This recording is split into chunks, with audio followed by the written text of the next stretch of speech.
Hello friends, welcome back to This is the Police. The last two episodes have ended on incredibly sour notes. So we're gonna hope for the absolute fucking best that this one doesn't. A chain is only as strong as its weakest link. I actually completely agree with that, and that's why I've been very loath to hire untrained officers, but I've kind of had to over the last couple of episodes, so we'll see what happens. Massive day-long power outage in city centre. Bikers donate blood at Central Hospital. Elementary school students stuck on Ferris wheel. Well, not much really to say to any of that. Ozaki, Tsubaki and Murata, Team Asia, are quite tired because they worked shift A. And yeah, let's just start the day. We have requests into City Hall for a raise and for a new officer slot.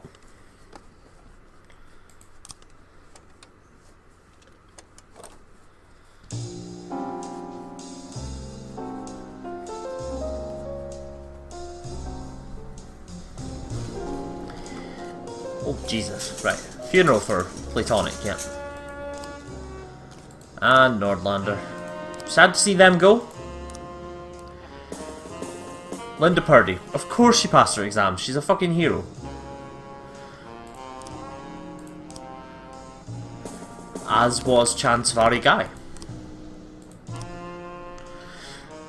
Oh, well. You can't have it all. Tony Baloney flunked her exams and brought dishonour to the badge. Krauser, however, passed the exams. So, the people who did badly before are the people who did well now. Yep. Completely. 2,339 per week now, and we can hire a new officer. There are new cops, none of them were particularly good. Jeffrey Silk, Carmen Brock, Sean Chivers, William Adama, Brody Pope.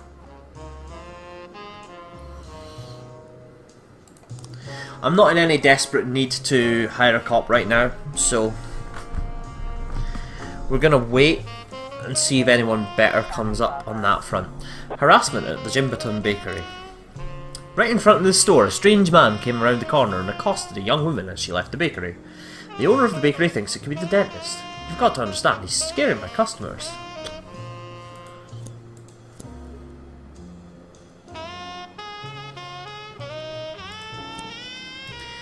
Sanu, Dowell, Robbins. Sanu and Dowell, right at the bottom of the list for Shift B, both have 3 stripes. I don't know how I feel about that.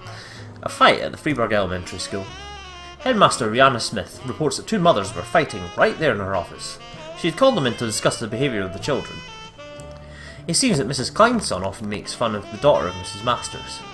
The girl finally had enough abuse and stabbed the boy's hand with a pencil. Yay, love it. Ongdana. There's a job for you. Disorderly conduct at the business centre.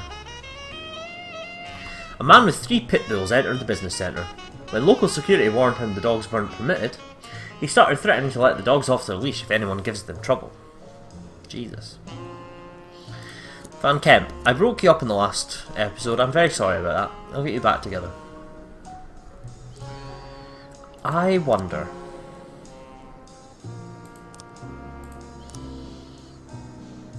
Ah, right, okay.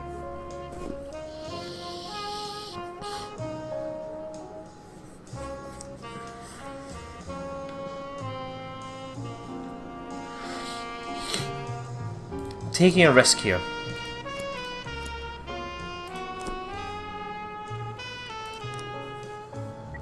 They'll be gone the next day, but I think it'll give them a boost. Oh God. Mr. Boyd, I'm preparing a long article for the magazine Righteous Life. Yeah, it sounds like it. Look at the fucking amount you've written here. And the theme of my article is Cop Sodomites. According to my investigation, tragic deaths are striking 13 gay police couples across our country's great cities. A satanic pentagram is emerging from the map. Perhaps the devil is telling them that even he cannot accept them. According to my predictions, the next death will happen right here in Freeburg. The problem is that I need to visit 6 more cities, so I don't have time to wait around for it to happen. In fact, I'll only be in the city a couple of days. I hope you can somehow, accelerate the process. I'll pay you generously, and don't worry if the dead cops turn out to be straight. Like my editor always says, dead men don't file lawsuits. What? So you want me to kill 2 cops?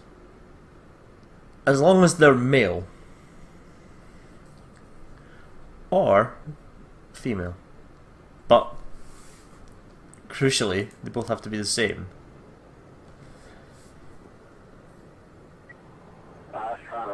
Vandal and Kemp think their situation is more serious than they thought. Kubilius, Jorgensen.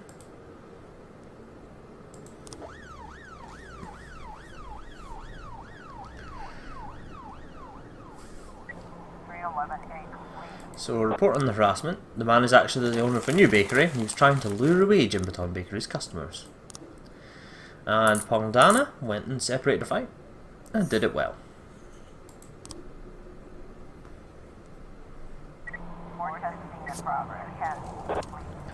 What the fuck?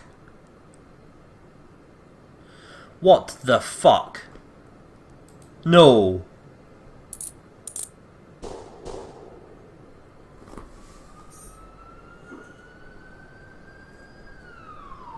Vandal, Kemp, and Jorgensen. Ian Vandal is dead.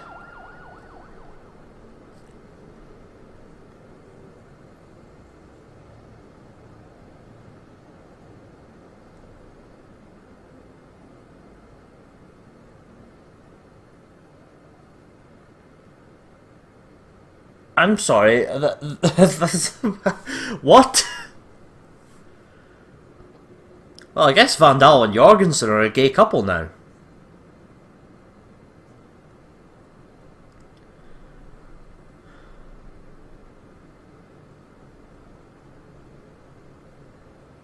I sent everyone I could send to that.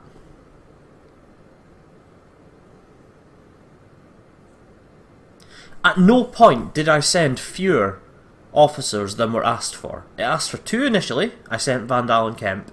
It asked for 2 as backup. I sent Kubilius and Jorgensen. I sent 1,690 points. No. 1,700 points of star power.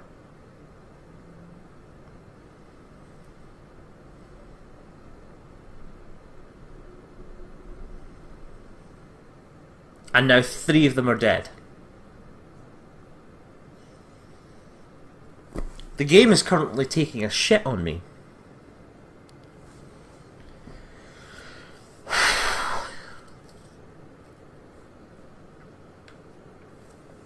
I was considering sending Gorshkov and Robbins into a sting to have them killed. Then it would be gay and interracial, you know.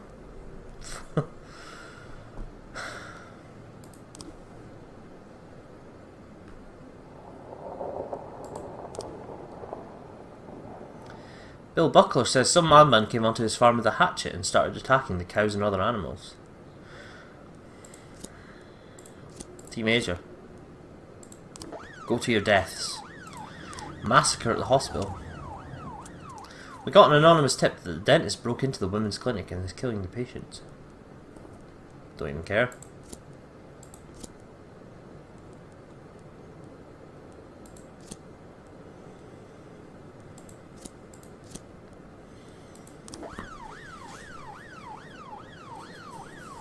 Jorge Dean, Corn Monument.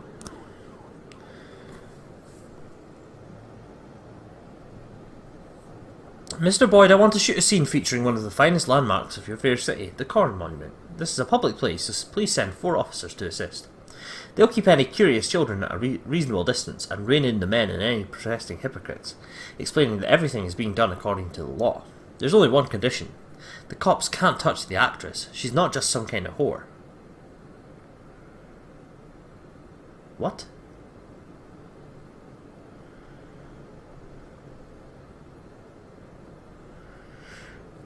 So you're shooting porn at the Corn Monument? Nope. I'm not in. Mostly because Stovall's not here. If Stovall was here, he'd be all over that shit. He'd be getting involved. You know he would.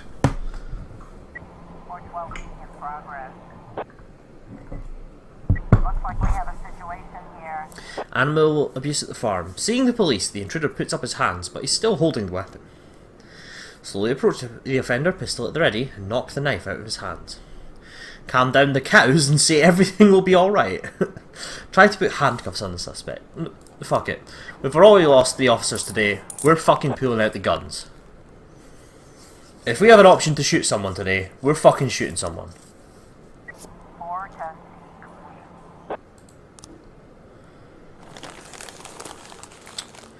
Everything is fine at the women's clinic. It was just a story invented by the pro-life activists. Excuse me. They called the police as part of a campaign to attract attention to the issue of abortion, which is carried out in the clinic. Well, fucking arrest them. Get them arrested for fucking wasting police time. Now. Fucking get on it.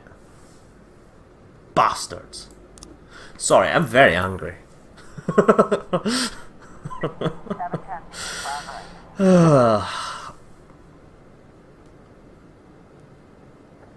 I'm not going to have 4 officers in time to help the porn monument. Nope, not a chance. So, assault with a deadly weapon in the city centre. A man had called in from a phone booth saying that he's under attack by a sniper. I can't get out. He just shoots the asphalt in front of my feet when I open the door. I don't know what he wants from me, but when I first got in here, there was a note glued to the phone book. It says, "Don't move." Jesus, right.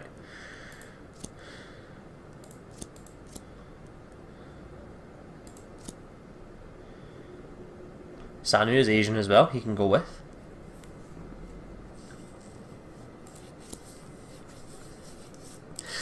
And if there's a live sniper, take the SWAT team.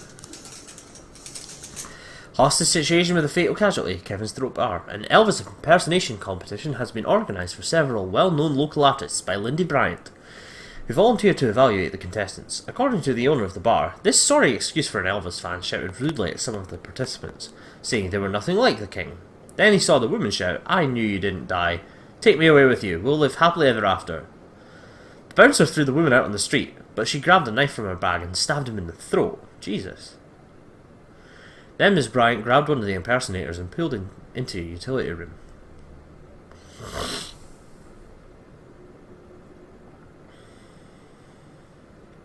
Jesus, she's fucking insane.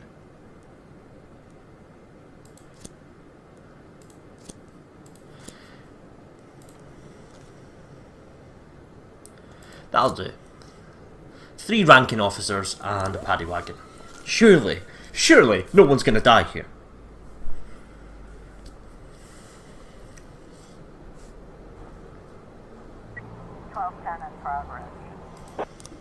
Suspicious individual at Diamond Dog State Penitentiary. An old man dressed in rags is pacing around under the prison gate shouting, "I am the dentist, I killed all those women. Arrest me, I want to confess." No. A man wearing a suit is crouched on the floor in the booth. The surrounding pavement is decorated with bullet holes. A crowd of onlookers has gathered on the other side of the street, watching what happens from a safe distance. Pull a patrol car right up to the booth, look at the windows and rooftops of the nearest houses, call out to the sniper. "Mr. Sniper, you're surrounded." Mr. Sniper? Fuck off! Look at the windows and rooftops of the nearest houses. The sniper begins to bombard the phone booth with bullets. One of the onlookers says the shots are coming from an 8th floor window. Shoot the window that the witness pointed out, drag the man from the booth to the car, run into the building where the shots came from. Shoot the window. 412.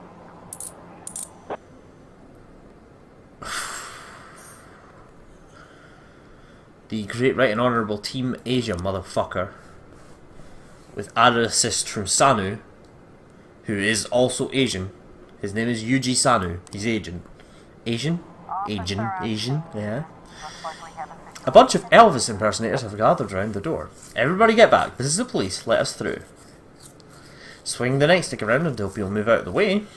Silently pass through the crowd. Let's silently pass. Inside is a man dressed like Elvis, scared to death, and a woman with a knife. Shoot the woman with the taser. Elvis, get out of here. Drop the knife and reach for the sky. Taser, done. No fucking around today. Fucking around gets us killed, apparently. So we're waiting for people to get back. 6. 6 is probably enough. No, actually I don't think we need 6 for this, to be honest. Kabilius, Sanu, Robbins. You'll do. It's not the dentist. It's a fucking crazy old man. Be prepared for the sounds of me stirring a cup of tea here.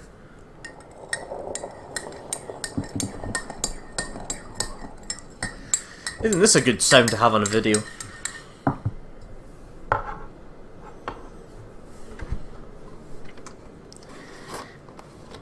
Not much happening as we approach the end of day 76. Report on the suspicious individual. Let me guess. False alarm. Homeless and tired of starving on the streets. Well, guess what? Fuck you. I'm gonna shoot you in the face. Then you won't be tired of living anywhere.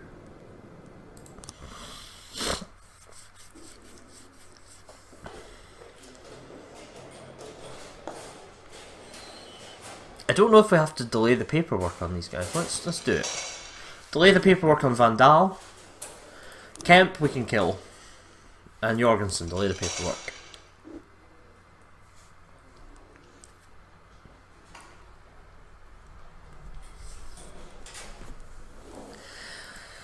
What a fucking horrible day.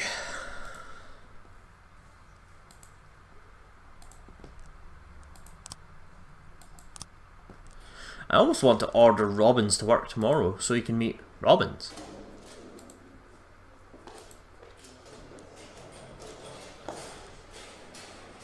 I had a feeling I had 2 people with the same name there. Okay. We are ending day 76. Wooden Horse Toy Store donates toy trucks to orphanage. Fighter air show taking place outside the city. City Hall vows to solve water crisis. When in Rome, do as the Romans do. I think there's just a run of proverbs here, just sort of on a loop almost.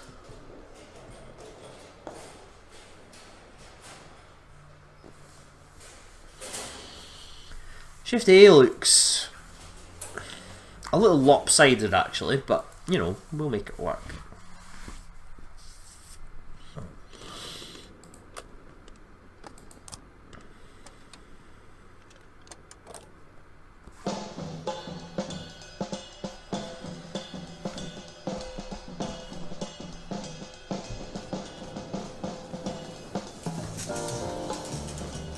There's another serial murder.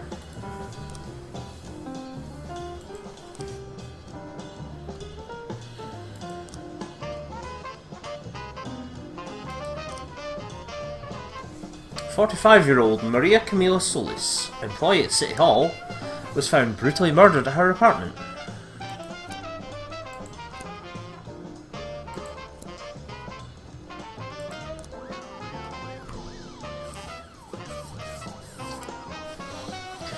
So we're sending the detective team of Frankie Boyle and Adele. A share of cocaine. 7,500. Split that. Animal abuse at Freeburg High School. Some students are claiming the dentist showed up during their biology lesson and carved up some live frogs with his drill.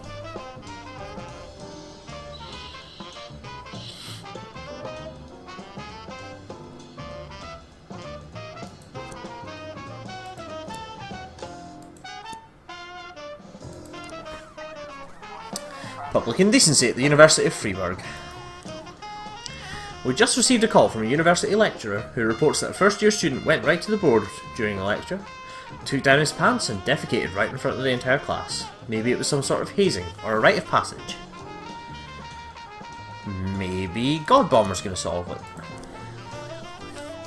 Just a thought.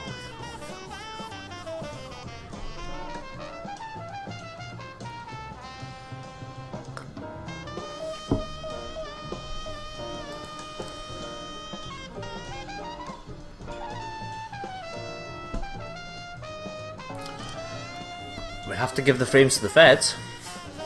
They don't seem to be making any fucking progress.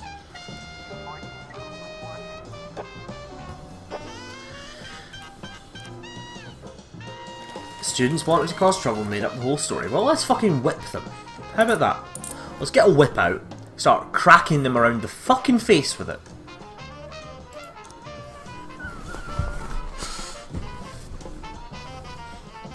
Again, what we missed there by not having a face cam on me was the fucking indignant look on it I had going on there. Oh. I need to stop being angry about the deaths that we've had.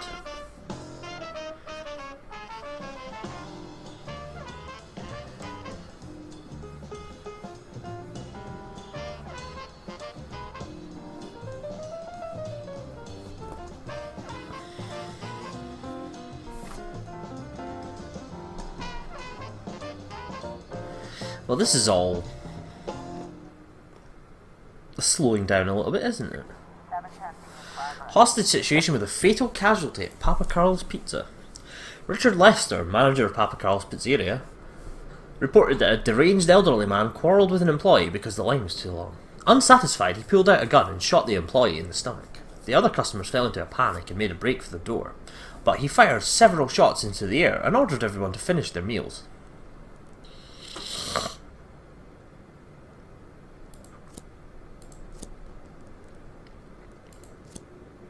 Dream Team,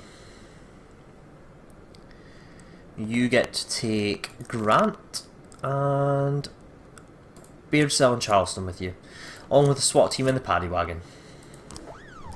We're sending our finest on this one. Really, Stovall on his own could probably handle it, but, you know, can't be too cautious given we've lost 3 fucking cops. 5 in the last few days, in fact. Mr. Boyd, I would like to offer you a great opportunity to make some real money. Just send 2 policemen to the store who will pretend they're trying to stop a robbery. Let me be clear, the robbers must leave the crime scene intact with the cash.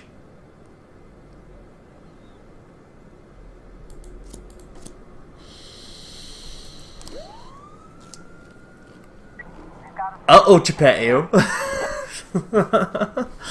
Right, so what we've done there is we have blatantly assisted a crime, and it's not by the Mafia. We'll see what happens.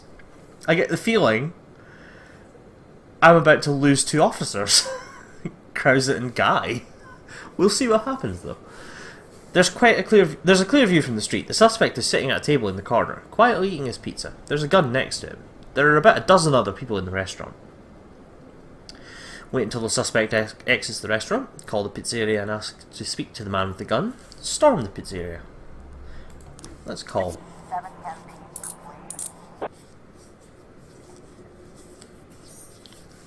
It's a Dream Team win.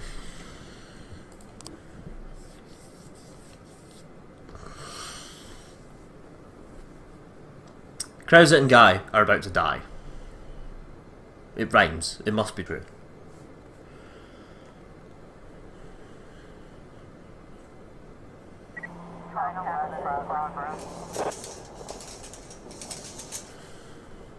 More testing in progress.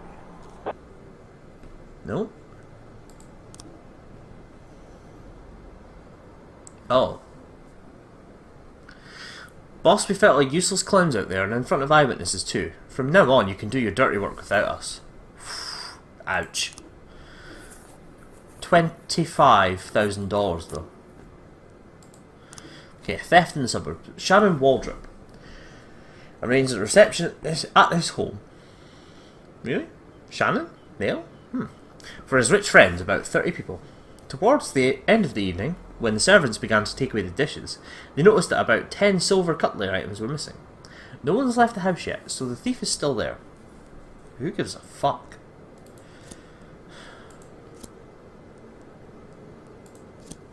Purdy Grant's song.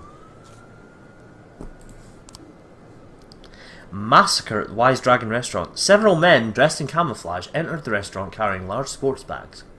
They asked for a table, ate their meal, then took out some guns from their bags and opened fire in all directions. Jesus, right. Dream team.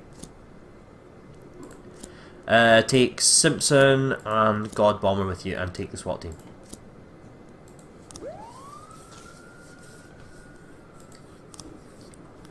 Suspicious individual. Retiree Martha Meyer called to complain about her neighbour, Roberto Morales. I haven't seen his wife, and last night I saw him burying something in the backyard. Today I asked him where his wife was, and he mumbled something about a business trip. I'm afraid he's done something to her. All the time I hear them arguing and cursing each other. Probably a false alarm. Let's sell Beard Cell in Charleston out there. Sell? Send? Beard Cell in Charleston. That's what I was trying to say. God.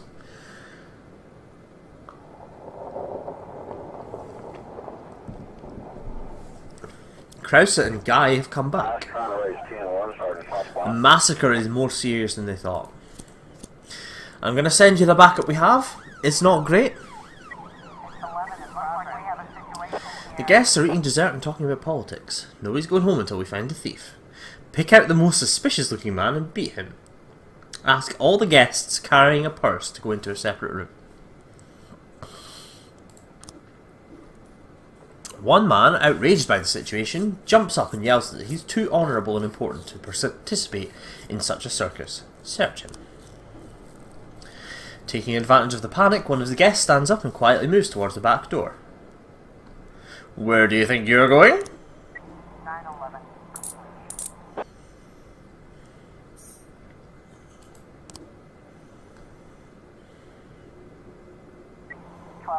We need them to get back quickly because there's a rape going on.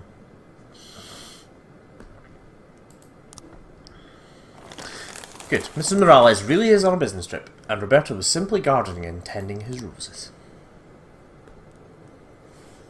They're not going to get back in time. This is going to go on call. Oh man. I don't feel good about that. And there was a death. Of course there was. Report on the massacre. Well, I'm glad no one was hurt. Found automatic weapons. Sell them on.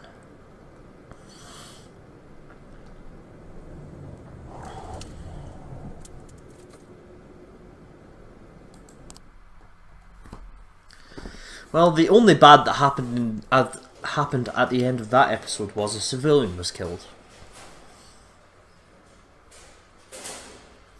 At least it's not a detective case failing, or, you know, 2 officers dying, but we did lose 3 across the episode anyway. So, yeah.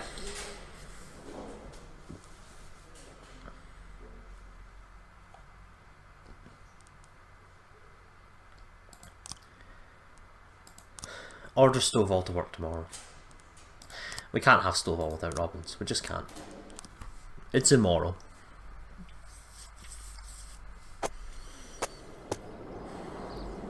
Okay. Well, that's the end of this episode. Thanks for watching, friends. I'd appreciate it so much if you'd like, comment and subscribe. And yeah. I did notice that each of the victims has been older than the last. So I wonder if he's going to end with like a 107-year-old woman who is actually Mayor Rogers' great auntie or something. Who knows? Anyway, yeah, thanks for watching, friends. And I'll see you guys in the next episode. Bye for now.